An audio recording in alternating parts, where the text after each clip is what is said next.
दोस्तों Chinese smartphone manufacturer Oppo की एक स्टडी हुई है जिसमें उन्होंने इंडियंस को बताया है कि भैया 4 में से 3 इंडियंस जो कि स्मार्टफोन का यूज करते हैं उनको है नोमोफोबिया, मतलब कि वो अपने फोन के साथ में जुदा हो ही नहीं सकते, मतलब बिना फोन के वो घर से निकल ही नहीं सकते, ऐसा उनके साथ में रिलेशन बन चुका है अपने स्मार्टफोन के साथ में। और 28% लोग ऐसे हैं इंडिया के अंदर जो कि अपने स्मार्टफोन को 50% से लोअर बैटरी में दे ही नहीं सकते। उनको चिंता हो जाती है कि भैया 50% से नीचे बैटरी होगी, इसको तुरंत ही हमें चार्ज करना पड़ेगा, तो वो चार्ज करने भी लग जाती है सिर्फ 50% पर ही। लेकिन 92% लोग ऐसे हैं जो कि अपनी बैटरी बचाने के लिए अपने फ़ोन को या तो पावर सेविंग मोड के अंदर रखते हैं या फिर उसको ऐसा बना के रखते हैं कि उसकी बैटरी कम से कम डिस्चार्ज हो, जैसे कि ब्लैक वॉलपेपर का यूज़ कर लेंगे, लोअर ब्राइटनेस रखेंगे अपने स्मार्टफोन की, और बैकग्राउंड में जितनी भी एप्लीकेशन चल रही होती है उनको हटा देते हैं, उनको चलने नहीं देते। तो ऐसे लोग 92% है। सो मैं कहूंगा कि इस स्टडी का कोई फायदा तो है नहीं, क्योंकि ये सभी के साथ में, सारी दुनिया के साथ में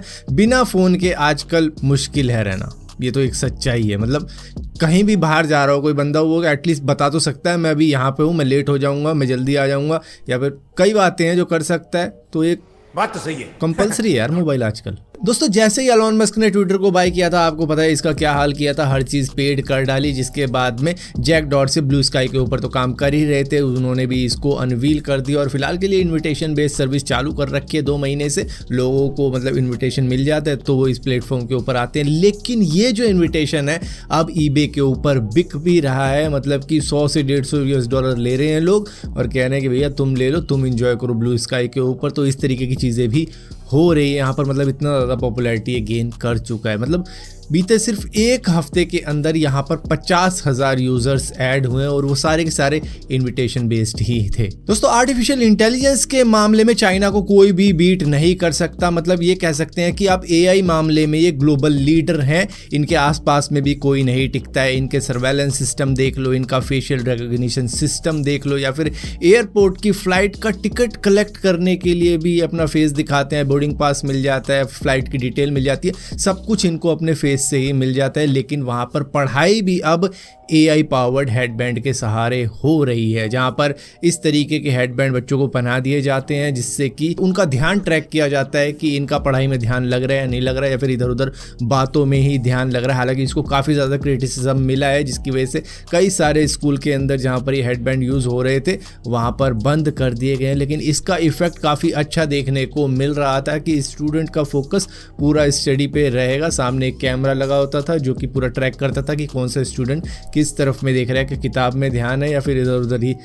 बातचीत में ध्यान है। सो काफ़ी सारे लोगों को तो ये सही लग रहा था कि भैया चलो इससे बच्चों की पढ़ाई में ध्यान जाएगा, उनका ध्यान बिल्कुल पढ़ाई में ही लगा रहेगा, इधर उधर बातचीत नहीं करेंगे। लेकिन कईयों का मानना ये था कि मतलब इससे बच्चों की फ्रीडम छीनी जा रही है, उनको एक तरीके से मतलब रोबोट टाइप का बनाया जा रहा है, तो ये नहीं चलेगा। यहाँ पे इस तरीके की चीज़ें हुई जिसकी वजह से बंद किया गया कई जगहों पर। और यहाँ पर दोस्तों चाइना की बात हो रही है, तो चाइना का अनक्रू एक्सपेरिमेंटल स्पेसक्राफ्ट अब धरती पर वापस आ रहा है, जिसके बारे में किसी को भी कोई खबर नहीं है। यहाँ तक कि चाइना के मीडिया तक को भी मालूम नहीं है कि ये कौन सा स्पेसक्राफ्ट है, क्योंकि इसके बारे में कोई डिटेल ही नहीं मालूम। सिर्फ ये पता है कि ये 276 दिन बाद धरती पर वापस आ रहा है, और किस टेक्नोलॉजी की टेस्टिंग करने गया था वो मालूम नहीं है, कितना दूर गया था धरती से वो भी मालूम नहीं है। लेकिन ये पता है कि बस आ रहा है, और इसके बाद में शायद इमेजेस वगैरह रिलीज की जाए चाइना द्वारा, अगर उनका मन किया तो। दोस्तों मुंबई की एक स्कूल टीचर के साथ में एक तगड़े वाला स्कैम कर दिया, जो कि अपने प्रोविडेंट फंड के लिए हेल्प ढूंढ रही थी ऑनलाइन, जहां पर उनको एक नंबर मिल जाता है, उनको लगता है कि ये प्रोविडेंट फंड हेल्पलाइन नंबर है,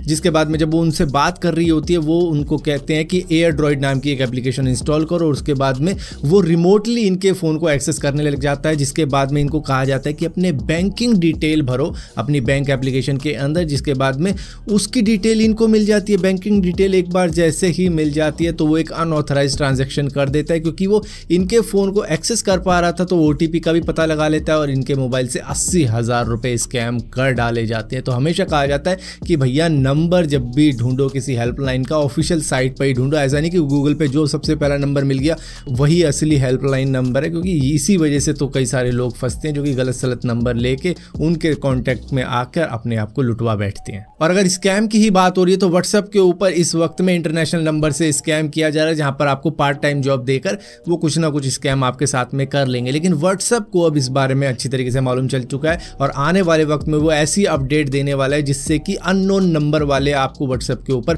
कांटेक्ट कर ही नहीं पाएंगे। वो अलग प्राइवेसी फीचर निकालने वाला है जिससे कि आप सेफ रहोगे अननोन बंदों से। मतलब कि व्हाट्सएप के ऊपर जो भी आपको कांटेक्ट करेगा वो आपके कांटेक्ट में ही होना चाहिए, आपके कांटेक्ट लिस्ट में होगा तो वो आपके साथ में कांटेक्ट कर पाएगा, वरना नहीं कर पाएगा कोई भी आपको कांटेक्ट।